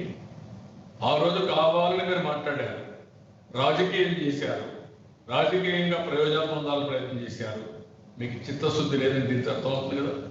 సమాధానం చెప్పండి. ఇప్పుడు మీరు స్పెషల్ కేటగిరీ స్టేటస్ ఆ రోజు ఎందుకు రాజకీయం చేశారో చెప్పమని జగన్మోహన్ రెడ్డిని వైఎస్ఆర్ కాంగ్రెస్ పార్టీని డిమాండ్ చేస్తున్నా. ఇంకొక పక్కన ఎక్కడ చూసినా ఆ రోజు మాట్లాడుతూ 14, 15 ఎట్టంతా కూడా పేజ్ నెంబర్ 5 పోయిన బడ్జెట్ ఏం చెప్పాడు, రాజేంద్ర చెప్పాడు 97,104 కోట్లు ఉంది. ప్రజాపతి కింద 33,530 కోట్లు ఉంది. 1,30,650 కోట్లు అప్పు చేశారు. 18-19 వచ్చే లోపల అది 2,58,902 కోట్లు అయిందని చెప్పారు. పెండింగ్ బిల్స్ 18,000 ఉన్నాయని చెప్పారు. ఆ రోజు మీరు చెప్పిన దాని ప్రకారం మనం చూస్తే 1,28,278 కోట్ల రూపాయలు అప్పులు ఇచ్చాం. మీరు ఒక్క సంవత్సరంలో 1,00,000 కోట్లు, 1.5-2 సంవత్సరాలు 1,00,000 కోట్లు తెచ్చారు. అప్పుడు 26,000 కోట్ల రూపాయలు సంవత్సరాలు తీసుకొస్తే ఇప్పుడు 55,000 కోట్ల కంటే మించిపోయి రాబోయే 3 సంవత్సరాలు ఏమవుతుందో అర్థం కాని పరిస్థితి తీసుకొచ్చారు. ఎవరు అప్పు చేశారు? మీరు చేశారు. ఆ రోజు నేను సంపద సృష్టించాం, కాపాడుకున్నాం, పద్ధతి ప్రకారం పనిచేశాం. మేము డబుల్ డిజిట్ గ్రోత్ అంటే ఎంత చేసినా మీరు ఎక్కడికి వచ్చారు? 8.16%. వ్యవసాయం ఎంత? 8%. 5 సంవత్సరాలు కరువు ఉన్నాం. ఎన్ని ఇబ్బందులు వచ్చినా వ్యవసాయ అనుబంధ రంగాల్లో 11% మేము అచీవ్ చేశాం. మీరు అచీవ్ చేసింది 8%. 5 సంవత్సరాలు మీరు ఒకసారి చూస్తే భారతదేశ చరిత్రలో డబుల్ డిజిట్ గ్రోత్ సాధించిన ఏకైక రాష్ట్రం ఆంధ్రప్రదేశ్ రాష్ట్రం. ఈ విషయం గుర్తుపెట్టుకోవాల్సిన అవసరం ఉంది. ఇంకొక పక్కన 63 ఇరిగేషన్ ప్రాజెక్ట్స్ స్టార్ట్ చేసి అదే 63,000 కోట్ల రూపాయలు ఖర్చు పెట్టాం. 8 లక్షల ఇల్లు కట్టాం. Amaravati one of the best project. ఒక సంపద, ఒక ఆస్తి, 1 రూపాయి మనం పెట్టుబడి పెట్టకుండా రైతుల్ని భాగస్వాములు చేసి ఇది ప్రపంచానికే ఒక మోడల్ కింద ఒక మంచి సంపద సృష్టించే మార్గాన్ని సృష్టించాం. అలాంటి ప్రాజెక్టు మీద మీరు కనుబడి ఈరోజు మొత్తం ఇది చేసే పరిస్థితికి వచ్చారు. సంపదను నాశనం చేసుకున్న తర్వాత, సంపద సృష్టించే అవకాశాలు కూడా పోయిన తర్వాత ఏ విధంగా మనం సంక్షేమ కార్యక్రమాలు చేస్తాం, అభివృద్ధి కార్యక్రమాలు చేస్తాం చెప్పాల్సిన అవసరం ఉంది. ఒక వెల్ఫేర్ ప్రోగ్రామ్స్కి 2 లక్షల కోట్ల రూపాయలు ఆ రోజు ఖర్చు పెట్టాం. ఈరోజు ఈ యొక్క సంవత్సరంలో మీరు చూస్తే 42,370 కోట్ల రూపాయలు అప్పు తీసుకొచ్చారు. ప్రజాపతి కింద 25,472 కోట్లు తీసుకున్నారు. అంటే పబ్లిక్ అకౌంట్స్ లో 73,290 కోట్లు అయింది. ఏప్రిల్ నెలలో 14 కోట్లు డ్రా చేశారు. మొత్తం 87,000 కోట్ల రూపాయలు సంవత్సరం కాకుండా మీరు అప్పుల పాలు చేసే పరిస్థితికి వచ్చారు. ఇంకొక పక్క ఆ రోజు 32,000 కోట్ల రూపాయలు పెండింగ్ బిల్స్ ఉంటే 14,000 క్లియర్ చేశాం. 16,000 కోట్ల రూపాయలు లోటు బడ్జెట్తో మేము ముందుకు పోయాం. ఈరోజు మీరు ఇంకా 40 నుంచి 50-60,000 కోట్ల రూపాయలు మీరు అప్పులు పెట్టి కూర్చున్నారు. ఎవ్వరికీ డబ్బులు ఇవ్వలేదు. ఇచ్చింది మీకు కావాల్సిన కమిషన్ కోసం కక్కుర్తి పడుతున్నారు తప్ప ఎక్కడా చేసిన పరిస్థితి లేదు. మీరు అన్నారు రైతు భరోసా 64 లక్షల మందికి ఇస్తామన్నారు. కడాన మీరు ఏం చేశారు? 19 లక్షల మందికి కోత పెట్టి 12,500 రూపాయలు మేలు ఇస్తాం. గవర్నమెంట్ ఆఫ్ ఇండియా 6,000 ఇస్తుంది. 18,500 రూపాయలు ప్రతి ఒక్క రైతుకు వస్తుందని చెప్పి ఈరోజు మొత్తం గవర్నమెంట్ ఆఫ్ ఇండియా ఇచ్చింది కూడా మీ లెక్కన వేసుకొని 13,500 కోట్ల రూపాయలు ఇస్తామన్నారు. అంటే ఒక్కొక్క రైతు 5 సంవత్సరాల్లో 30,000 కోట్ల రూపాయలు పోగొట్టుకున్నాడు మిమ్మల్ని నమ్మి. ఆ రోజు తెలుగుదేశం ప్రభుత్వం 1,50,000 కోట్ల రూపాయలు ఇస్తాను అనౌన్స్ చేసిన తర్వాత 50,000 రూపాయలు అట్ ఎ టైం ఇచ్చాం. మీరు ఇచ్చేదంత 7,500 వేసుకుంటే 5 సార్లు వేసుకున్నాం 37,500 రూపాయలు. మేము ఆ రోజు ఒక విషయంలో అన్ని విషయాల్లో ముందుకు పోయాం. 4-5 ఇన్స్టాల్మెంట్స్ లో కూడా 8,500 కోట్ల రూపాయలు రిలీజ్ చేస్తే మీరు అది ఇవ్వకుండా అడ్డుపడే పరిస్థితికి వచ్చారు. మీ ఎంఎస్పీలు గారి ఇవన్నీ కూడా ఏది పనిచేయాల 600 మంది రైతులు ఆత్మహత్యలు చేసుకునే పరిస్థితికి వచ్చారు. ఇంకొక పక్కన ఈరోజు చూస్తే ప్రజలపైన భారం 50,000 కోట్లు వేశారు. ఇసుక మీద, మద్యం, power, RTC, cement, petrol, diesel, registration, water cess, essential commodities, fibre rate అన్నిటిపైన రేట్లు పెంచారు. ఇది మీ అసమర్థతకు నిదర్శనం కాదా? ఇంకొక పక్కన చూస్తే సంక్షేమ కార్యక్రమం అభివృద్ధి చేసేశారు. అన్నా క్యాంటీన్, నిరుద్యోగ వృత్తి, బీమా, ఉచిత ఇసుక, కానుకలు, ఆదరణ 32, 34 ప్రోగ్రాంలు క్యాన్సిల్ చేశారు. ఇది కాకుండా ఈరోజు sub plans, BC sub plan 15,060 కోట్ల రూపాయలు మీరు పెట్టి ఇంప్లిమెంటేషన్ 40-50% కూడా పెంచేయాలి. ఇంకొక పక్కన మీరు ఒకసారి చూస్తే 23,000 నాయ బ్రాహ్మణులకు ఇస్తామని 19,200 మంది రజుగరికి ఇచ్చి, అందులో కూడా నాయ బ్రాహ్మణులు అయితే 63,000 ఉంటే 23,000 ఇచ్చి, అదే మాదిరిగా ఇంకొక పక్క 82,000 ఉంటే 19,000 ఇచ్చి, ఇంకొక పక్క వ్యూవర్స్కి 1,50,000 ఉంటే 81,000 ఇచ్చి, ఇంకొక పక్క డ్రైవర్స్ 6 లక్షల మంది ఉంటే 2,30,000 మందికి ఇచ్చి, అరా కొరా ఇవన్నీ ఇస్తూ ఫైనల్గా మీరు చెప్పే మాయ మాటలు ఏంటి? మొత్తం 90% చేశారు. ఇది మోసం కాదా? ప్రతి ఒక్కరికి కూడా 25%, 30% కూడా ఇవ్వకుండా మీరు ఇవన్నీ చేసే పరిస్థితికి వచ్చారు. 124 కులాలు బీసీలు, 341 ఐటమ్స్ని ఆ రోజు మేము ఐడెంటిఫై చేసి వాళ్ళల్లో ఆధునికత రావాలి, మోడర్నైజేషన్ రావాలి, ఆధునికమైన పనిముట్లు ఇవ్వాలని ముందుకు పోతే 90% సబ్సిడీ ఇచ్చాం. దగ్గర 462 కోట్ల రూపాయల ఆదరణ 2లో ఇస్తే అవన్నీ మీరు క్యాన్సిల్ చేసే పరిస్థితికి వచ్చారు. మీరు బీసీ వ్యతిరేక ప్రభుత్వం, బీసీలను అడగదొక్కాలని ప్రయత్నం చేస్తున్నారు. తెలుగుదేశం పార్టీలో బీసీలకు 34% రిజర్వేషన్ తీసుకెళ్ళాం. రాజకీయంగా ఎడితే తప్ప బీసీలను అందుకోలేరు, వాళ్ళకు ఆత్మాభిమానాన్ని కాపాడాలి అనే ఉద్దేశంతో ఎన్టీ రామారావు గారితో ప్రారంభమైన రిజర్వేషన్స్ నేను 34% వరకు తీసుకెళ్ళాను. మీరేం చేశారు? 24% అని 20% కూడా రాకుండా చేసే పరిస్థితికి వచ్చారు. వెనుకొండ వర్గాల్లో ఉండే నాయకత్వాన్ని దెబ్బతీసే పరిస్థితికి వచ్చారు. ఎక్కడికక్కడ అడగబోతున్నారు.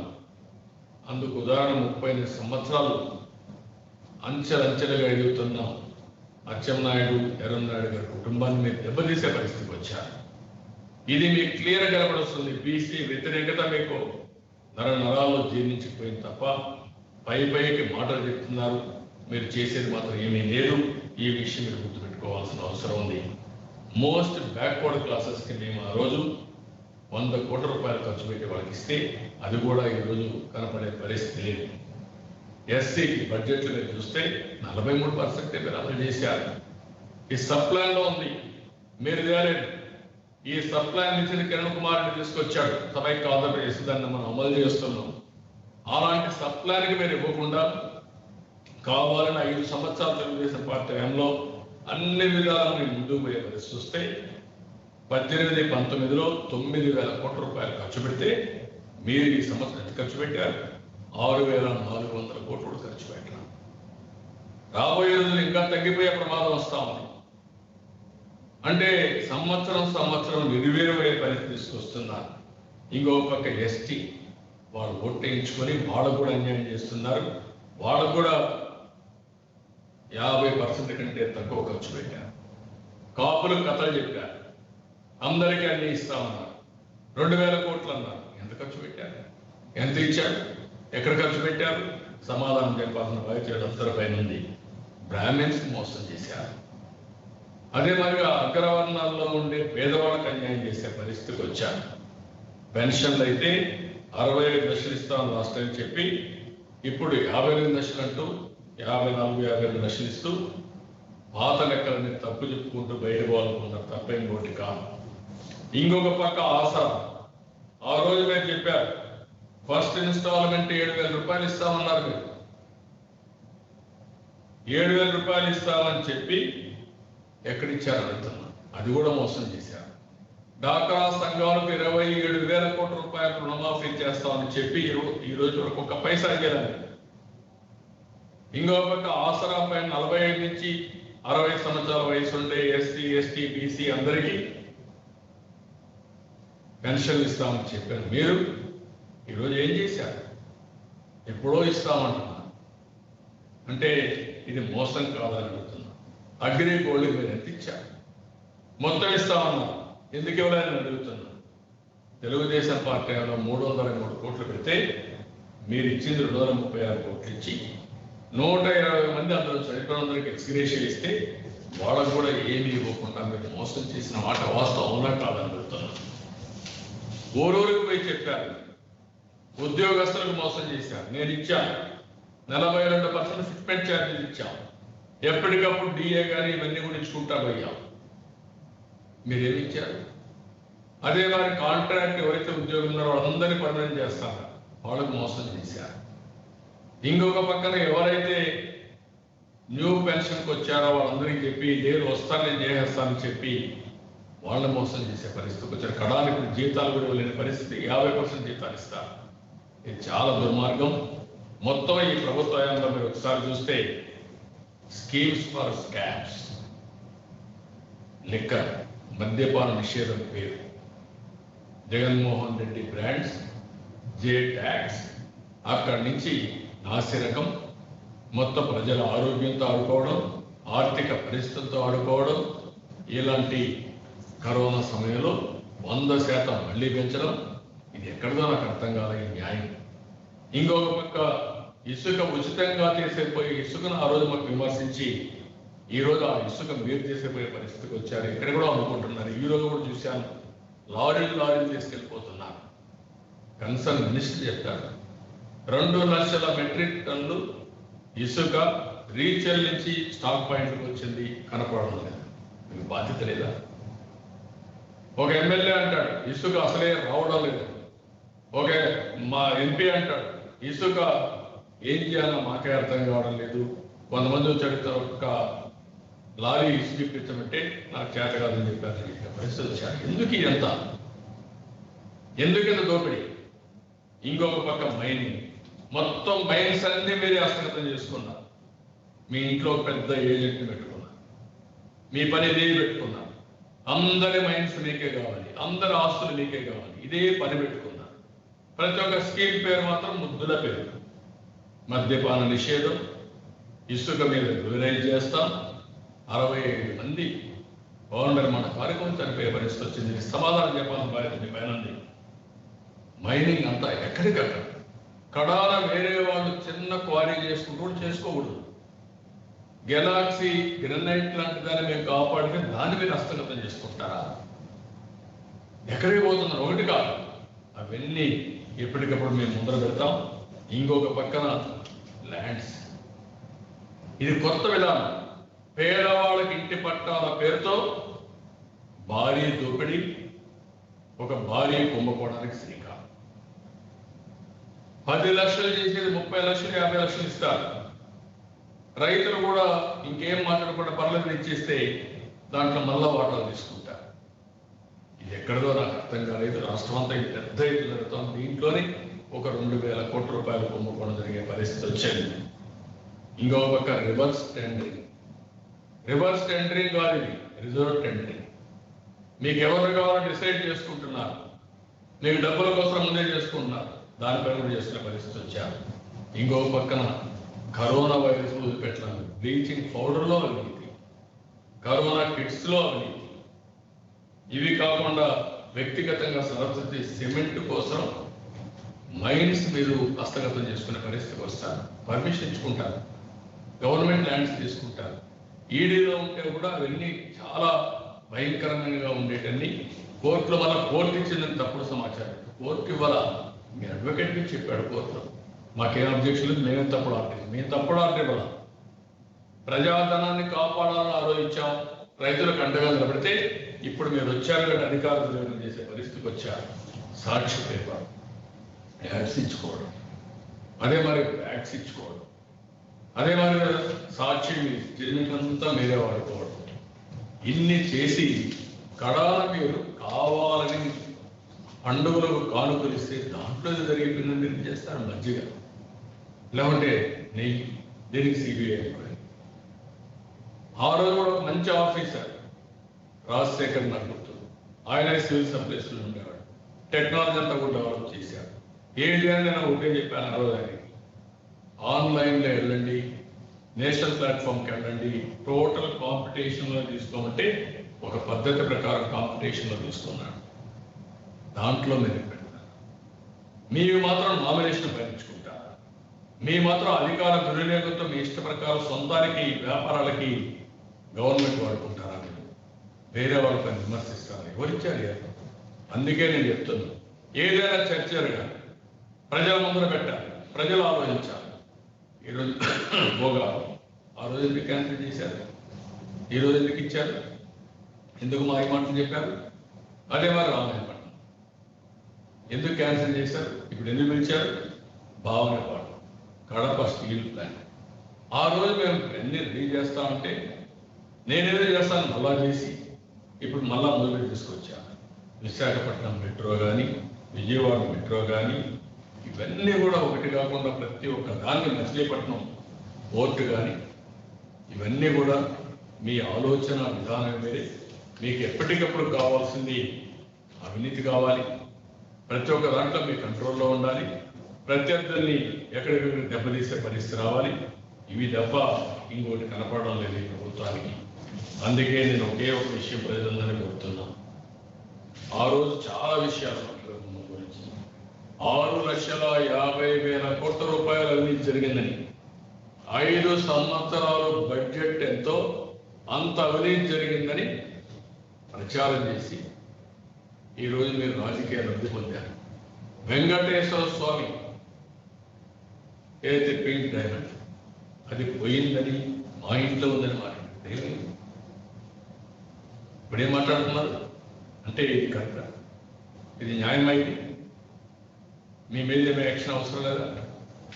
తప్పుడు ప్రచారాలు చేసిన మీరు అంటే మీకు అధికారం ఉందని మీ ఇష్ట ప్రకారం అధికార దుర్వినియోగానికి ఏం చెప్పారంటే అది మీరు ఒకసారి చూస్తే దిశ బిల్లు వచ్చేసినట్టు, ఇప్పుడే పనిష్ చేసినట్టు మాట్లాడారు. ఈరోజు ఈ రాష్ట్రంలో ఆడబిడ్డలకు ఎవరికైనా రక్షణ ఉంటుంది? నేను అడుగుతున్నాను. ఇవన్నీ చర్చించాల్సిన అవసరం ఉంది. అందుకే మేము అసెంబ్లీని అడిగాం, ఒక 10 రోజులు పెట్టండి, 10 రోజులు పెట్టండి, జూమ్ కాన్ఫరెన్స్ తీసుకోండి, మేము చెప్తాం, మీడియా కూడా ఉంటారు. ఈరోజు ఏం చేశారు మీరు? మీడియా కూడా రాలేదు, లోపల రాలేదు, గ్యాలరీకి రాలేదు. అంటే ఇదేమి సీక్రెట్ సెషన్? ప్రజా సమస్యలను చర్చించుకోవడానికి పెట్టిన అసెంబ్లీ తప్ప ఇక్కడ సొంత వ్యవహారాలు చేసుకోవడానికి కాదు. ఆ విషయం గుర్తుపెట్టుకోవాల్సిన అవసరం ఉంది. అందుకే ఈరోజు ప్రజలందరికీ ఒకటే విజ్ఞప్తి చేస్తున్నాను, మేము పోరాడేది సత్యం కోసం, ధర్మం కోసం, నీతి కోసం పోరాడుతున్నాం, న్యాయం కోసం పోరాడుతున్నాం. మీరు కూడా గుర్తుపెట్టుకోవాల్సిన అవసరం ఉంది. ఇష్టానుసారంగా రౌడీజం చేసి తప్పుడు కేసులు పెట్టి ఉన్మాద చర్యలతో భయభ్రాంతులు చేయాలనుకుంటే మాత్రం మంచిది కాదు. మా పోరాటం అప్రజాస్వామిక శక్తులపైన రాజీ లేని పోరాటం చేస్తాం. ప్రజాస్వామ్యం ఉంటేనే మనం అందరం ఉంటాం. ఎంతో మంది త్యాగాలు చేశారు. ఆ త్యాగాల ఫలితమే ఈరోజు ప్రజాస్వామ్య ఫలితాలు మనం అనుభవిస్తున్నాం. అదే సమయంలో మనకు ఒక రాజ్యాంగం ఉంది. ఆ రాజ్యాంగం రాసినప్పుడు ఇన్ని సంవత్సరాలు టెస్ట్ చేసినా ప్రజలందరికీ ఆమోదయోగ్యంగా ఎప్పటికప్పుడు ఆ రాజ్యాంగంలో అన్ని విషయాలు పొందుపరిచారు. భవిష్యత్తు కూడా ఇది ఒక నాంది. రాజ్యాంగాన్ని మనం కాపాడుకోకపోతే, ఆ స్ఫూర్తిని మనం కాపాడుకోకపోతే ప్రజాస్వామ్యం అపహాస్యం అవుతుంది. ఇలాంటి రౌడీలు రెచ్చిపోతే రేపు రాబోయే రోజుల్లో మనం దిక్కు ఏమి చేయలేని పరిస్థితి వస్తాం. అభివృద్ధి ఆగిపోతుంది, సమస్యలు వస్తాయి. ఆ విషయం అందరూ గుర్తుపెట్టుకోవాల్సిన అవసరం ఉంది. చర్చలు జరిగితే ఏది వాస్తవం, ఏది అవాస్తవం, ఏది మంచి, ఏది చెడు, ఏది ధర్మం, ఏది అధర్మం, ఏది నీతి, ఏది అవినీతి, ఏది సత్యం, ఏది అసత్యం, ఈ విషయాన్ని బయట వస్తాయి. ఆ విషయాలను గుర్తుపెట్టుకోవాల్సిన మరొకసారి ప్రజలందరికీ విజ్ఞప్తి చేస్తున్నా. రాజీలేని పోరాటం చేస్తాం. ప్రభుత్వం కూడా ఇష్టానుసారంగా చేసి అచ్చెన్నాయుడు వారిగా ఇంకా తెలుగుదేశం పార్టీలో ఎవరినైతే లాక్కున్నారో అదే మరి బ్లాక్మెయిల్ చేయాలంటే మీ వల్ల కాదు. ఒక నాయకుడిని లాక్కుంటే 100 మంది నాయకులు తయారు చేస్తాం, పోరాడతాం. రాజీలేని పోరాటం చేస్తాం. తప్పకుండా ప్రజలకు అండగా ఉండి అన్ని విధాల ముందుకు పోతామని తెలియజేసుకుంటూ మరొకసారి జేసీ ప్రభాకర్ని కూడా చూశాం.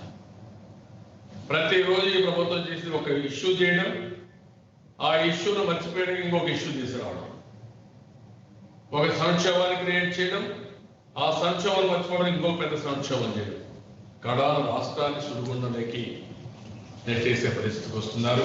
ఇది మంచిది కాదని ప్రభుత్వాన్ని హెచ్చరిస్తూ ఇప్పటికైనా సరే మీరు గుర్తుపెట్టుకోవాలి, ప్రజలు మిమ్మల్ని నమ్మి ఓటేశారు మీరే చెప్పుకుంటున్నారు. అలాంటి నమ్మిన ప్రజల్ని, నమ్మి ఓటేసిన ప్రజల్ని మోసం చేయడం మంచిది కాదు. ఆ విషయం గుర్తుపెట్టుకోవాలని మరొక్కసారి హెచ్చరిస్తూ ప్రజలందరికీ ఒకటే విజ్ఞప్తి చేస్తున్నా, ఈ బడ్జెట్లన్నీ కూడా మీరు కూడా చూసుకోవాలి, ఈ మోసాలు కూడా మీరు కూడా చూసుకోవాలి. ఎప్పటికప్పుడు మీకు ఏ బెనిఫిట్ వస్తామో కూడా అర్థం చేసుకోవాలి. భావితరాల భవిష్యత్తు ఎటువంటి మీరు ఆలోచించుకొని దీనికి తగిన చైతన్యాన్ని మీరు తెచ్చుకోగలిగితే అప్పుడే పరిష్కార మార్గం వస్తుంది. అది చేయాల్సిందిగా అందరినీ కోరుకుంటూ అందరికీ నమస్కారాలు. జై హింద్. ఈటీవీ కృష్ణ గారు మాట్లాడగలరు. సార్ నమస్తే సార్. నమస్కారం సార్, ఇవాళ ఏదైతే మళ్ళీ పరిపాలనా వికేంద్రీకరణకు సంబంధించి కానీ అలాగే సిఆర్డీఏ చట్టం రద్దు బిల్లు కానీ అసెంబ్లీలో ఆమోదించడం జరిగింది. అవి మళ్ళీ మండలికి కూడా వచ్చే అవకాశం ఉంది. వీటిని ఎలా చూస్తారు? తప్పకుండా మేము ఏ విధంగా ఫైట్ చేయాలో మా కౌన్సిల్ మెంబర్స్ ఫైట్ చేస్తారు. మా స్టాండ్లే మార్పు ఉండదు. వీడు చేసేంత తప్పుడు విధానం, ఇది మంచి విధానం కాదు. ఎందుకంటే ఆ రోజు కౌన్సిల్లో ఈ బిల్లుని సెలెక్ట్ కమిటీ పంపించారు. దాన్ని అమలు చేయకుండా చేయడం అధికార దుర్వినియోగం. అది కూడా కోర్టులో ఒక రిట్ ఉంది.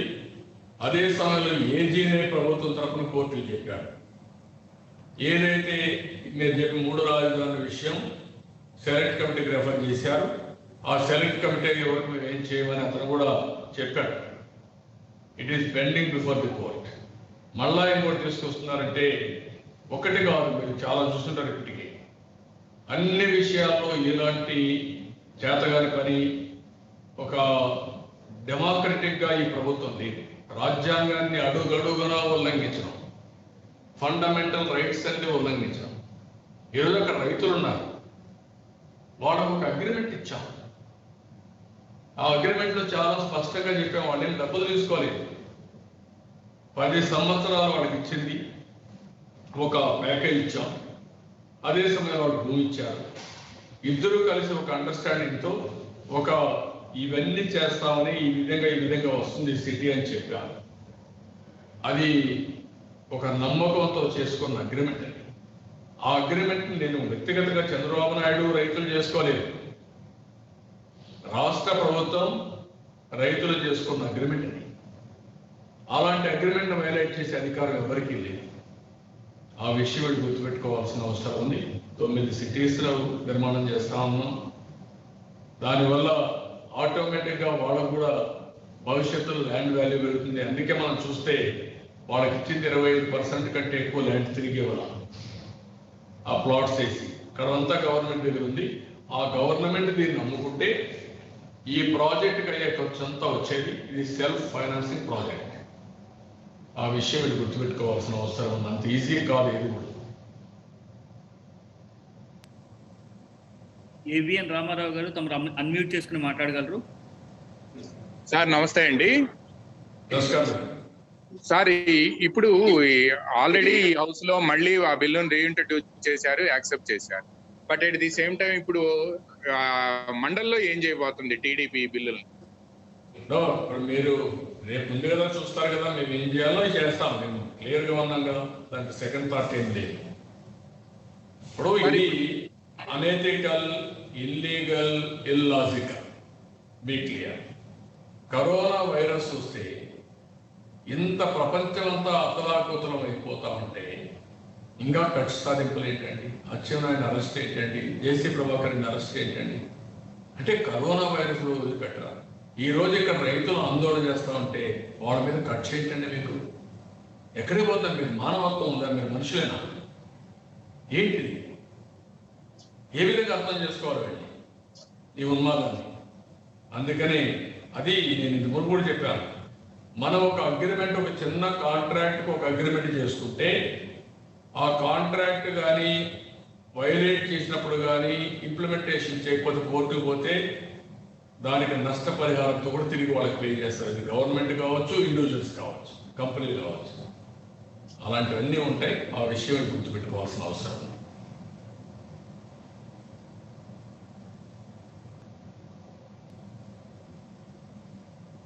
సార్ ఇంకెవరు లేదు సార్ క్వశ్చన్స్ అడిగేవాళ్ళు. ఓకే, థ్యాంక్ యూ అనండి.